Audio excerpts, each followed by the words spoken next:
Ladies and gentlemen, welcome back to Pro Wrestling Throwdown for the week of June 27, 2021. This is Luke the Big Dog Williams. I'm Caleb Black. That's our in-studio producer, the Mighty Max Fury.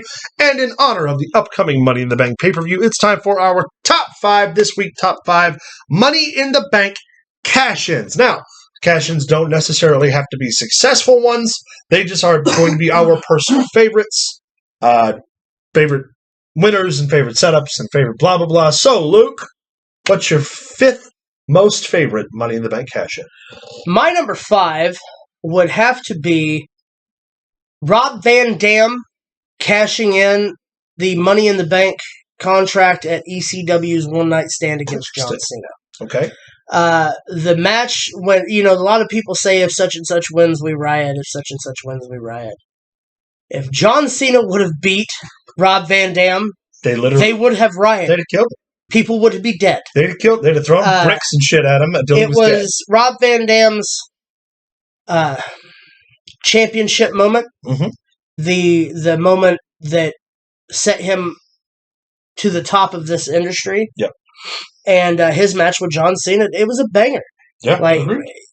From beginning to end, they had that keeping you guessing situation through the whole match, and with Edge coming in at the end with the motorcycle helmet and the spear and taking it off. Because none of us knew who it was. Yeah, and the crowd be like, "Thank you, Edge." Yeah. Fantastic. Also, rebranded ECW. Yep. Which, at the time, people thought, well, this is going to be great, and then we got what we got. But at the time, that would have been my number 5 favorite cash-in would have been Rob Van Dam. That's a good pick. My number 5 is Brock Lesnar making a surprise entrance, not really a surprise entrance, at the end of the Money in the Bank ladder match. He just comes down to the ring, beats the shit out of everybody, climbs up the ladder, grabs the briefcase, and then 2 or 3 weeks later comes out, cashes it in on Rollins, beats the shit out of him, and takes the world title back. And I like that because nobody expected Lesnar to be in that match. No. It was a surprise, and it was still during that period where Lesnar could go away for a little while and come back, and it was still cool. So that's my number 5, because nobody would have thought, if you'd have told me when Brock Lesnar debuted in 2002, in 17 years, he's going to be in a ladder match and win it, I'd have called you crazy. Yeah, but for sure. Here we are, and it happened. So, Brock Lesnar, number 5. And it didn't even happen in 2020, which is amazing to me. Yeah. My number 4 would be the one thing from 2020 that I actually enjoyed would be Otis winning the title. Oh, wait, no, we're talking about cash-ins. Yes. Never mind. Not wins. Never mind. The win was great. Cash-in. Okay, well then I'll flip it on that. And I'll go the year that CM Punk won it for the first time and then cashed in on the Undertaker, or on Edge, sorry. Yeah. On SmackDown after Edge getting the shit beat out of him by Batista. Yeah. Because one, when you seen CM Punk win the Money in the Bank ladder match, you were like, there's no way in hell that this guy's going to cash this in and be heavyweight champion. It's just not going to happen. And he did it twice. Yeah, it's true. So, almost the exact same fashion. My number 4 is Carmella. The first women's Money in the Bank winner, cashing in on, I believe it was Bayley. Yep. And she held the women's title after that for 296 days. No, Asuka. Was it Asuka? She cashed in on Asuka. Yeah. Either way, she held the belt for almost 300 days after that, one of the longest women's title reigns up to that point. And she was the first Money in the Bank women's ladder match winner, which I think is super cool. And for that reason, she's my number 4. My number 3, The Miz. Cashing in on Randy Orton at the end of Raw. Mm-hmm. The play-up of Randy Orton's knee being messed up and the timing of everything being just perfect for The Miz to cash in the title. And the little girl in the stands that they went to, and her face was priceless. Was that the one where he wrestled Wade Barrett and then the Nexus beat the shit out of him? And then Miz come out and cashed in. It was great. It played perfectly. Orton got the RKO. Everybody thought, oh shit, the Miz is lost. This is over. But he couldn't capitalize. Miz hits the skull-crushing finale. 1, 2, 3. Yeah. Crowd is in arms over it. That little girl's face is priceless. Yeah. Hated his fucking guts. But yeah, my number 3 favorite was The Miz. Nice. My number 3 favorite was Seth Rollins cashing in at WrestleMania between Brock Lesnar and Roman Reigns. It's a good one. Partially because I said it was going to happen at the beginning of the day. And it was still a surprise. It was still awesome because he lost to Randy Orton earlier in the night after that wicked cool fucking curb stomp RKO. Yes. And then at the end, he just comes in after fucking Lesnar's beat the shit out of fucking Roman, curb stomps Lesnar like 3 or 4 times, curb stomps Roman, 1, 2, 3, cashes in, walks away world champ.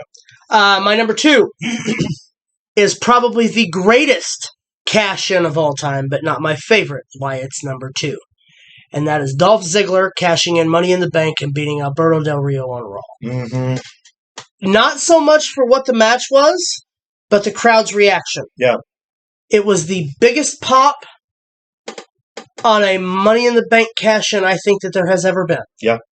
And a deserving one. Yep. Him beating Alberto Del Rio, that crowd going nuts, is something that I see in my head right now as I'm talking about it. Yeah. It's something that I will remember. Screaming. Yeah, I will remember it forever. So number 2, Dolph Ziggler. He lost the belt 8 days later. Yes. Which is such a shame. My number 2 is the very first Money in the Bank cash-in, Edge. Cashing in after John Cena fights at New Year's Revolution, in the Elimination Chamber match. And I remember that one specifically because this was 2005, and I was still in high school, and I was still checking dirt sheets and shit after pay-per-views. And so first, I get to keyboarding class and immediately Googled who won Elimination Chamber, because for some reason, it was John Cena,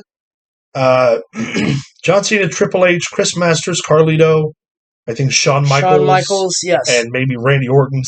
No, I think Orton was on SmackDown Maybe. at the time. Maybe whoever it was. And I was really hoping, I think when I logged on, that Shawn Michaels would have won. And then I see Edge, and I was really confused for like 2 minutes straight until I realized, he cashed in. Yeah. But yeah, the number 2 pick for me is the first ever.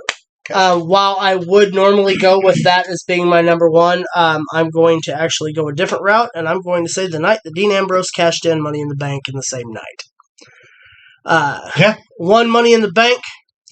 Seth Rollins returns from injury to wrestle Roman Reigns for the WWE Heavyweight Championship. Wins the championship. Turns around to Dean Ambrose with his Paragon shift, or whatever fuck he called it then. The Dirty Deeds. The Dirty Deeds was what he called it. And wins the championship in the same night. The title changed hands not once, but twice in the same night. And all 3 members of the Shield were WWE champion in the same night. Yep. It's one of the most memorable ones for me. That's a very cool one. My number 1 is Rob Van Dam cashing in. And because it's that one because he didn't do it as a surprise. Yeah, he cut a promo and said, I already know when I'm going to cash in, and it's going to be extreme. And then like 2 weeks later, they started promoing for ECW One Night Stand. Mm-hmm. And immediately as a fan, I was like, that's when Rob Van Dam's going to cash in. And then, of course, he comes out, I'm cashing in at One Night Stand, leading to the notorious main event between him and John Cena. And unfortunately, his lifestyle is what ruined that, because he was primed to be what a lot of people don't remember. He was going to be champ for a long time of both Raw and ECW. Before losing the WWE title to focus on being ECW champion, and then he got popped out of state with Sabu on a bunch of drugs, and everything went away. Yeah. But that was a great night. That was one of the best. It was ECW One Night Stand too, by the way. Yes, the second one. 2 nights stand. Not the one we're watching next week. No. Next week's the first one. No, not that one. That's right. You'll know, though, next week when you see it. When you know. Guys, that is it for us this week. Thanks for tuning in. Again, sorry this was a condensed episode. We had a lot of technical difficulties we're trying to get worked out for the live stream next week. So make sure to like and subscribe. Leave us a comment down below. What's your favorite Money in the Bank cash-in? Let us know on Facebook at facebook.com/ProWrestlingThrowdown. Follow us on Twitter at ProWrestlingTD. Send us an email at ProWrestlingThrowdown@gmail.com. And from all of us here at Pro Wrestling Throwdown, first and foremost, happy 4th of July. Again, please indulge responsibly. Please shoot your fireworks off responsibly. If you drink, don't drive. Max? Don't drink, don't drive, do the watermelon crawl. That's right. And again, as always, from us to you, keep it in the ring.